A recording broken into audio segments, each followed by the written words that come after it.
During the 1850s, the first wave of Chinese migrants journeyed to the United States, seeking employment opportunities in gold mines, agriculture, and factories, notably the garment industry. Chinese immigrants played a pivotal role in the construction of railroads across the American West. As Chinese laborers achieved success, many transitioned into entrepreneurship. However, with the growing influx of Chinese workers, animosity towards them surged among other segments of the American workforce. This culminated in legislative measures aimed at curtailing future Chinese immigration to the United States, leading to potential strains in diplomatic ties between the two nations. American opposition to Chinese immigration manifested in various ways, driven by economic, cultural, and ethnic tensions. The majority of Chinese immigrants arrived in the United States with the intention of sending money back home to support their families in China. However, they were also burdened with repaying debts to Chinese merchants who financed their journey to America. These financial obligations left them with little choice but to accept whatever wages were offered to them. In contrast, non-Chinese workers in the United States typically demanded higher wages to sustain their families. They also wielded more political influence, enabling them to negotiate for better pay. Consequently, many non-Chinese workers grew resentful of their Chinese counterparts, fearing that they would be displaced from their jobs. Like other immigrant groups, many Chinese immigrants settled in close-knit communities, giving rise to the emergence of Chinatowns. Within these neighborhoods, stories circulated about gatherings of Chinese men engaging in activities such as visiting brothels, smoking opium, or gambling. Advocates for anti-Chinese legislation put forward various arguments. Some contended that admitting Chinese immigrants would lower the cultural and moral standards of American society.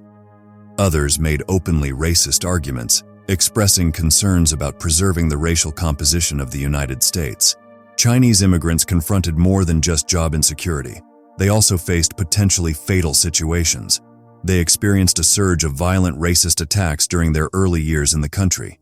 This campaign of persecution and murder is now seen with horror and dismay. From Seattle to Los Angeles and from Wyoming to the rural communities of California, Chinese immigrants faced relentless persecution. They were forcibly driven out of business, expelled from towns, subjected to physical assault, torture, lynching, and even mass killings, often without any recourse to legal assistance. A combination of racial animosity, economic instability, and a fledgling government in the newly settled territories all contributed to this atmosphere of fear and violence. Perpetrators of these atrocities, hailing from various segments of American society, largely evaded punishment. While precise statistics from this era are scarce, it can be argued that Chinese immigrants endured harsher treatment than any other voluntarily migrating group in U.S. history. To mitigate the escalating social tensions, the California state government implemented a series of measures targeting Chinese residents from the 1850s to the 1870s.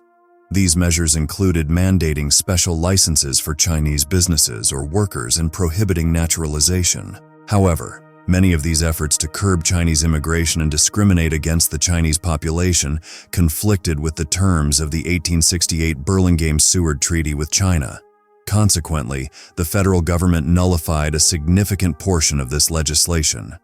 In 1879, proponents of immigration restriction achieved a breakthrough in Congress by passing legislation that capped the number of Chinese arrivals at 15 per ship or vessel.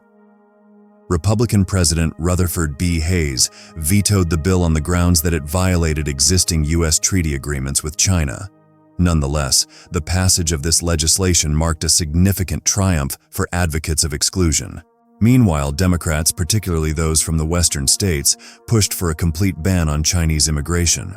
While Republicans sympathized with Western concerns, they remained committed to a platform of unrestricted immigration.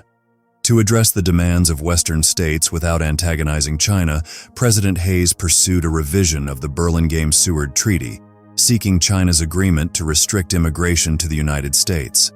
In 1880, the Hayes administration selected U.S. diplomat James B. Angel to lead negotiations for a new treaty with China. The resulting Angel Treaty granted the United States the authority to regulate, though not completely prohibit, Chinese immigration. The Chinese Exclusion Act was subsequently passed by Congress in 1882 in compliance with the stipulations of the Angel Treaty, and it suspended the importation of Chinese laborers for 10 years, regardless of their level of competence.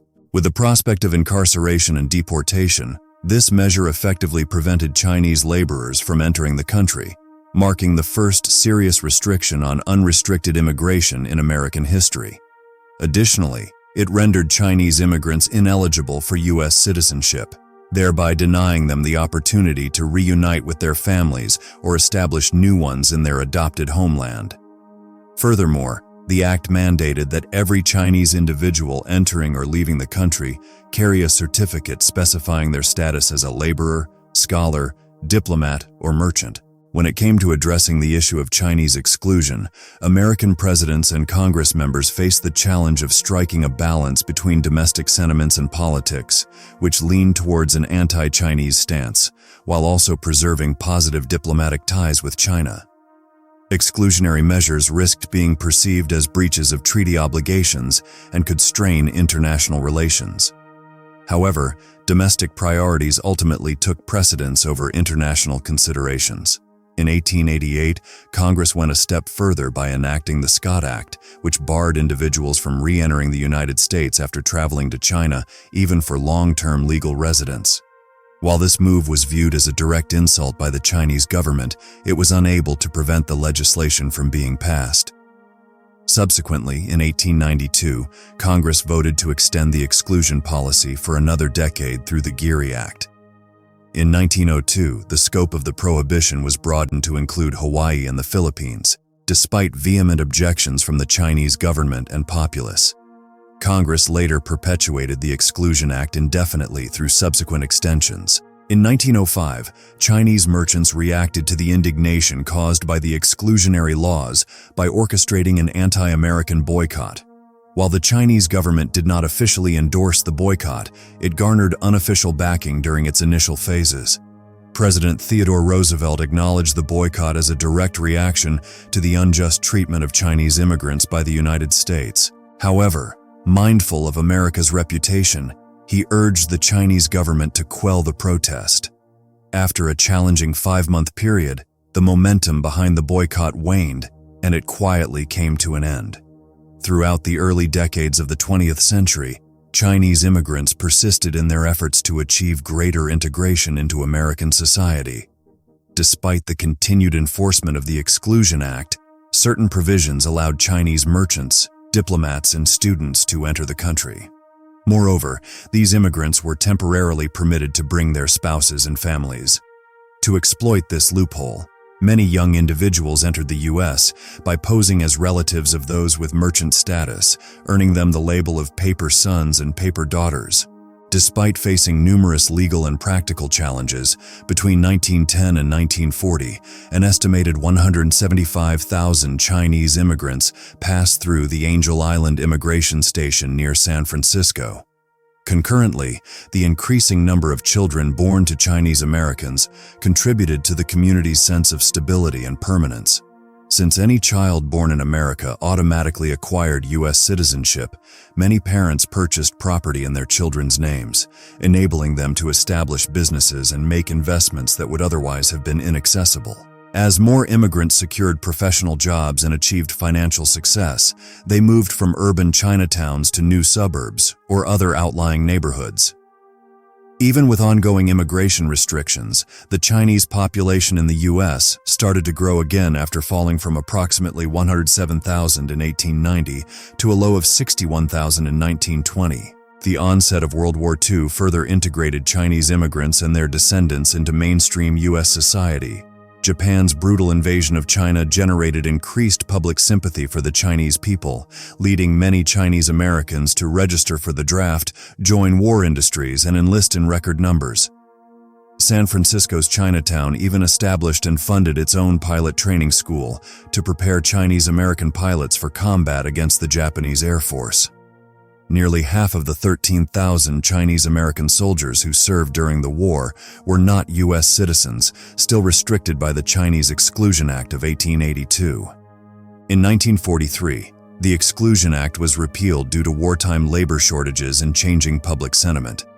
The new legislation allowed Chinese immigrants to become eligible for citizenship and established new immigration quotas.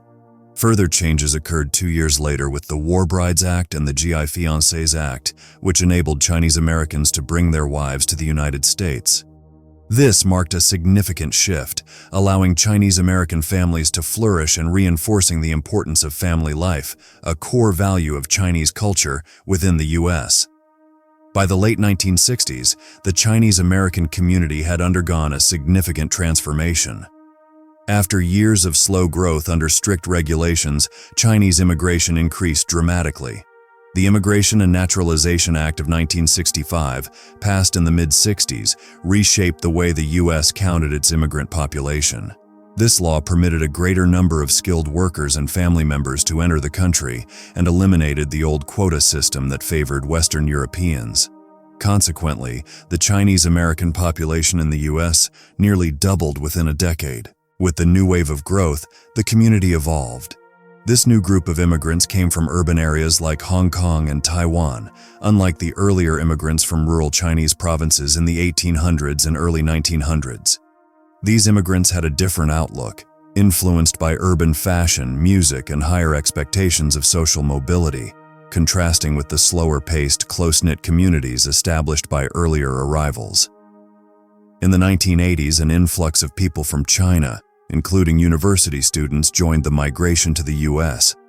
As immigration from Taiwan, China, and Hong Kong continues, Chinese American communities in major cities and suburbs continue to adapt to the challenges of a growing and diverse culture,